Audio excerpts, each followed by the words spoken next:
Welcome to the market outlook for the week of 4th April 2022, brought to you by 25koptionschallenge.com. We had a massive recovery from the 3-month long correction in the markets in the last 20 days, and all the technicals have been reset, and looks like so far the direction has changed and there is a clear uptrend in place. The question is, all the market indices are hitting their 200-day SMA, which in normal situations could act as support, but when uh, a stock or the market falls through the 200-day SMA, it can act as a resistance. So we are at that juncture where we don't know if we are going up or we are going down. So in this outlook, I'll lay out the bull and bear scenarios for you and explain how I plan to tackle whichever scenario presents itself to me.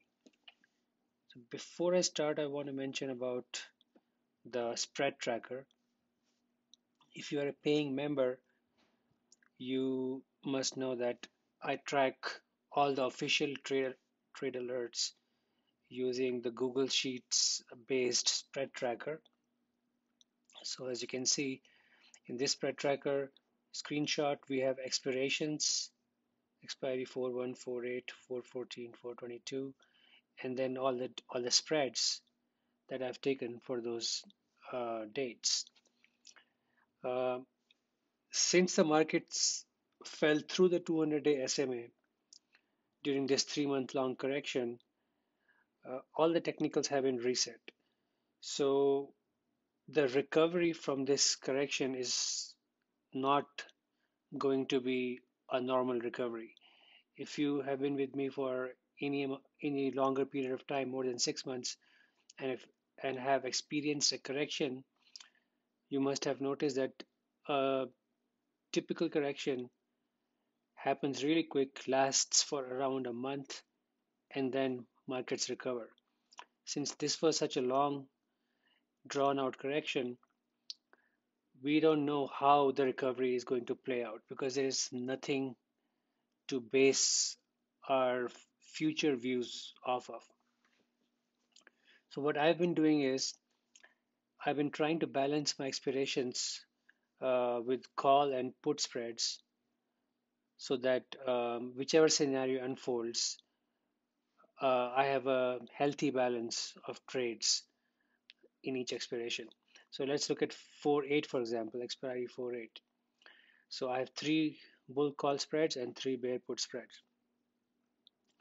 So the reason I'm doing that is mostly for from a hedging point of view.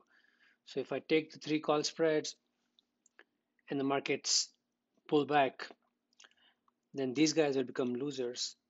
But then the bear put spreads will become winners and vice versa. Also, if you diligently apply the 50% loss rule, then what you will see is let's pretend that the markets keep ripping from here, keep going up. So these three will become winners. These three could become losers. There is no guarantee that they'll become losers because the way I'm taking these, even the put spreads, is I'm finding stocks which have gone up too quick and are at a price extreme on the upside. And when you do that, the chances of a stock reverting to the mean is very high. So the worst case scenario could be that all three become losers, but you will notice that in real life, not how it will play out. Even if the markets keep going higher, maybe one or two of these may become losers. So in this case, you will see that this is OTM. In fact, I closed this trade today because it has gone up beyond the PNR of 295. This I closed for 50% loss, and this is actually a winner so far. So let's pretend that all these three were losers. Even in that case, if you cut them at 50% loss, you will overall end up with a positive expectancy in your portfolio. So that's what I've been doing with each expiration. Um, Another thing I wanted to point out with the spread tracker is if you're a paying member, this this correction, especially if you're a new trader, this correction must have shaken your confidence. So, and then it's possible that you may be wary about taking trades. What you can do is just glance at the spread tracker. If the tracker has more green than red, that means um, it's it's an opportune time for you to start taking trades. When you start seeing the tracker turning red, like it happened in the January, February, March correction, you have the option to hold back on trading. Just reduce your trade volume, be very aggressive about cutting your losers, and then just wait for the spread tracker to turn green, and then you can start taking trades. So those are some tips of how you can use the spread tracker. If you haven't requested access to the spread tracker, you can go to Discord, open trades, and request access from there. Now, let's talk about any market moving events this week. So this week is pretty calm. I don't expect any major macroeconomic events affecting the markets. We do have jobless claims numbers coming out on Thursday, and we have that FOMC minutes on Wednesday. Now, this is not a FOMC meeting. This is just the FOMC minutes from the March meeting, which will be published. So we can, slice and dice it and see if there are any surprises that the market wasn't aware of. So it does have the potential of rocking the market slightly, maybe spike up the VIX for a couple of days, but I don't expect any earth shattering news coming out of this event. If we do see volatility, we'll just um, use that to put on trades. Outside of that, we have a ton of Fed speakers speaking all throughout the week, and I've highlighted them in blue. These are all the Fed speakers speaking during the week, and um, depending, unless there's somebody throws a curveball or something, some surprising viewpoint about how the rate hikes should happen, I don't expect these events to cause any kind of trouble. So overall, a calm week and nothing, no scary news coming out this week. Okay, earnings. Let's talk about earnings. So earnings season is officially over. In fact, the next earnings season is just coming up in 2 weeks with the big banks reporting. So we'll have a ton of trades when the earnings season starts again. But for this week, we just have one stock, which is Constellation Brands or STZ, which is from our watch list, and it's reporting on Thursday. So we'll see if we find a trade after they report their earnings. So now let's move on to VIX. So if you keep an eye on VIX at all times, the ranges, you'll be able to handle these corrections in a much better way. And here are some few tips how you can use VIX for your daily trading. So I have highlighted these three levels on the VIX chart. VIX, also known as the fear gauge. Um, Above 24, and again, these are not absolute levels, they change based on market conditions. But in the current market conditions, any value of VIX above 24 represents a chance of a bear market, deep correction, extreme volatility. So when that happens, what you can do is you can be conservative about your trading, reduce trading volume, be aggressive in cutting losers. And some of our members, in fact, are aggressive even cutting their winners because When VIX is that high, extreme market moves uh, are possible. And then sometimes what happens is a trade which is looking profitable until the last week could suddenly turn into a loser. So many of our members, instead of taking 94% profit on their trades, will close their trades early when VIX is high. So I don't do that, but I think that's a good way of handling high VIX levels. Then we have this chop city between 24 to 18. If VIX stays around here, which it is right now, then there is no conviction in the market. Although we are going up, the correction is behind us. We are going up, but there is still no conviction and there is still fear in the market. So there is still money sitting on the sidelines. So as long as we stay in that zone, I don't expect us to even test previous highs in the markets or take out the previous highs.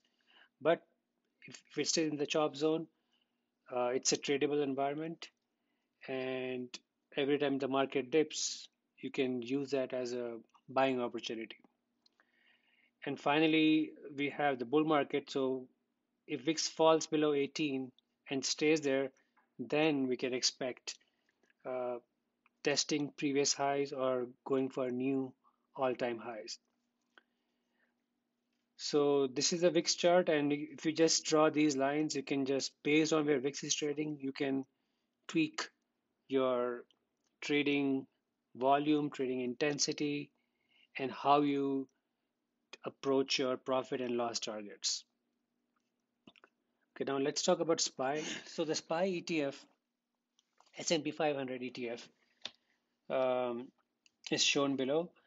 Now SPY moves.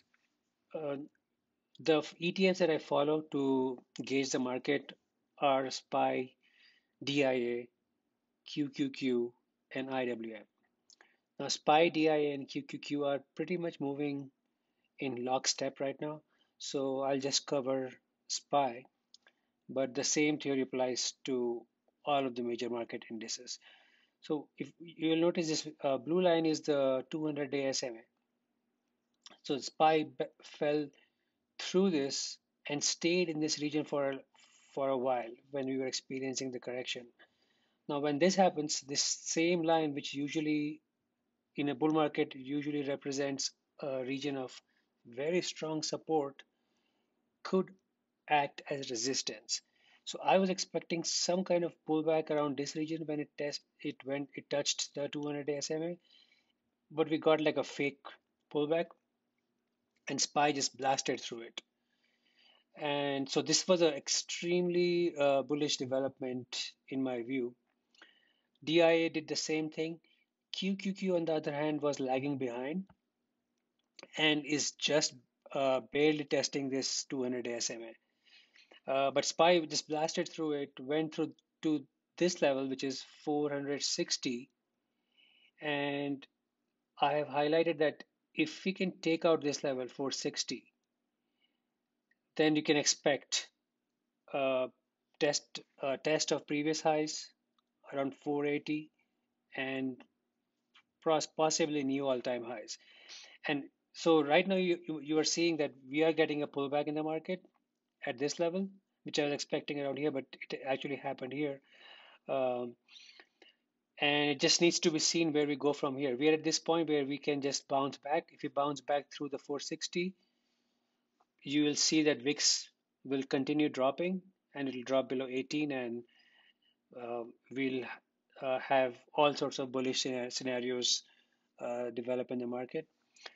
If this pullback does continue, then what could happen is either we bounce back at 200-day SMA, which is 450, or if it falls further, then we have support around 440.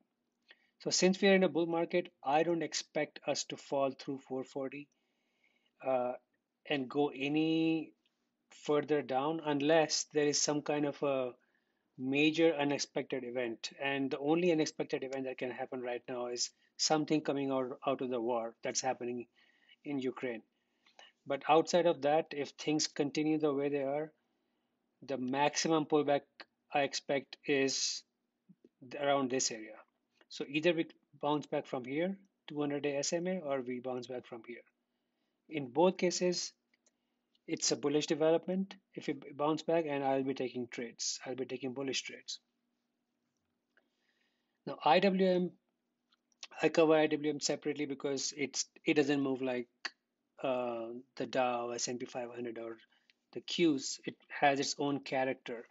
So IWM has been in a bear market for a long time, since I can't see the date right now, but from here it has been on a constant downtrend and finally broke this trend uh, somewhere over here.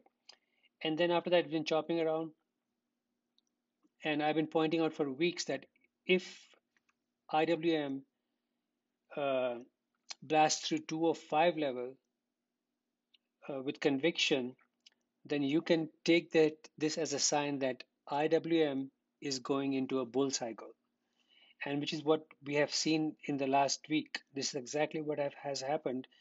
It broke out of this range from 190 to 205 on this somewhere around here, and after that it has been going up. In fact, it took out 210 with ease before giving up some of its gains. So now this line, which is 205, has become your support. So this was resistance, where it was knocking against the resistance. Once resistance breaks, it becomes support. So every time it falls back, 205 is your support. And since we're in the chop zone, when I was showing you the VIX levels, if it falls to 205, you could treat that as a buying opportunity. Finally, let's go to Bitcoin. So I've been using Bitcoin as a measure of the risk on sentiment in the market for a long time. Bitcoin and cryptocurrencies. And Bitcoin has been in a downtrend for a long, long time, for months. And the downtrend stopped somewhere over here. And I've been highlighting these support and resistance levels for you.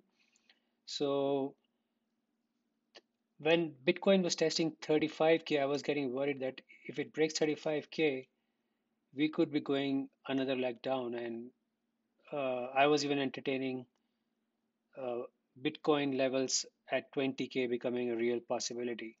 But 35K, 30K, uh, 35K is a very strong region of support, and Bitcoin honored that. It bounced back up, and it recently broke 45K, which gets it out of its bear cycle. I've also been talking about 48K as being the psychological level where it needs to cross that if we want to declare that Bitcoin is now officially in a bull cycle. So I'm still waiting for that break. It did break it briefly, but pull back. So in the next round, if it takes out 48K, then Bitcoin is officially in a new bull cycle. Bitcoin and cryptocurrencies. And although in our group we don't trade Bitcoin directly, we do trade other stocks which are tightly coupled with Bitcoin, like MSTR and Coin. And if Bitcoin takes out 48K, then I'll start entertaining trade ideas in those stocks. So that's about Bitcoin. Portfolio allocation. If you just joined our group in the last 2, 3 weeks, then you would just stick to the rule book that we give you. The rule book says uh, only trade until you hit 30% allocation. And remember, 30% is a max allocation that you should trade. It's not a target.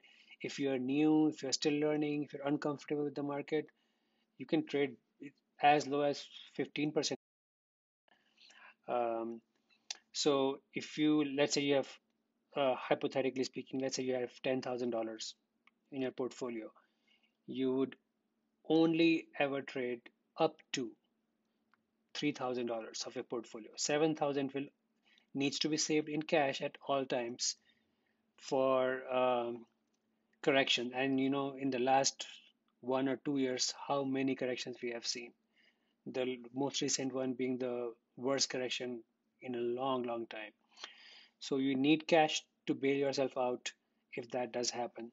So, but if you were with me in this group in the last 3 months and unfortunately experienced this correction, then a majority of your trades that you had taken in that correction would have become losers. So, for that reason, you need to dig into your reserves to bail yourself out of all the losers that you must have experienced in that correction. So that's why I mentioned here I'm personally between 55 to 60% allocation, and I always put this cheat sheet at the end of my market outlook. And basically, what it has is it has all the levels that I talk about in the market outlook, but in a quick, um, easy to, you can just glance at the sheet and just figure out where the market is and what to do. For example, with VIX, I mentioned if it's between 23 to 27 or basically above 23, might want to keep your trading volume low, be aggressive about cutting losers. If you're in this chop zone, there is still no clear direction, although the markets are still going up, but there's not enough conviction in the markets. So um, you would still trade normally, but you would want to have a mix of bear and bull spreads in your portfolio. And finally, if it goes above 18, then we have a clear uptrend and we can talk about taking out previous highs. And similarly, for I've mentioned here all the ETFs which I use as indicators to gauge market sentiment. So QQQ, DIA, SPY, IWM, Bitcoin. All the levels that I mentioned in the charts are basically summarized for you here. So you can always glance at this and figure out what the market is doing. So that concludes the market outlook for this week. We'll see you next week. You can also visit us on 25koptionschallenge.com for more information.